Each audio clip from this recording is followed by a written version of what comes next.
Hi రమ్మమ్మ. Hi రా, వచ్చి కూర్చుందిరా. ఏంద్రా నేను వస్తున్నానని చేలు కూడా పెట్టలేదా?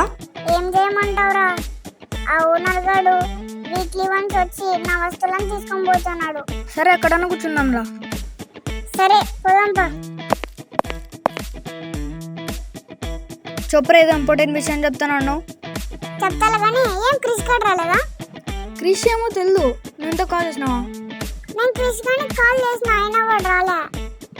సర్లే నేను క్రిష్ గానికి తర్వాత చెప్తాలే, ఏదో ఇంపార్టెంట్ విషయం చెప్తాను. అది నేను పెదవన్న అయిపోయినానరా, రెంట్ కట్టడానికి డబ్బులు లేవురా. నా పరిస్థితి కూడా అంతేరా. నీకు తెలుసా, నేను కొన్ని వీక్స్ నుంచి ఫుడ్ లేక ఇన్స్టంట్ నూడిల్సే తింటున్నా.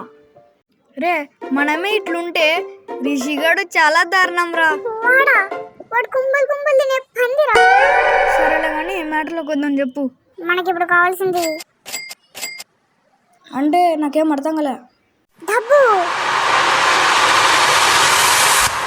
డబ్బు రావాలంటే మనం ఏదో ఒక పనిలో చేరాలి కదా. మనం ఒక గ్యాంగ్ లో చేరదాం రా. రే రిస్క్ అయిద్దేమో రా. రిస్క్ అవుతుందిరా, మళ్ళీ తప్పదు. నువ్వు చెప్పిన గ్యాంగ్ విషయం ఏదో బాగుంది కానీ మన గ్యాంగ్ గురించి అంతగా తెలీదు.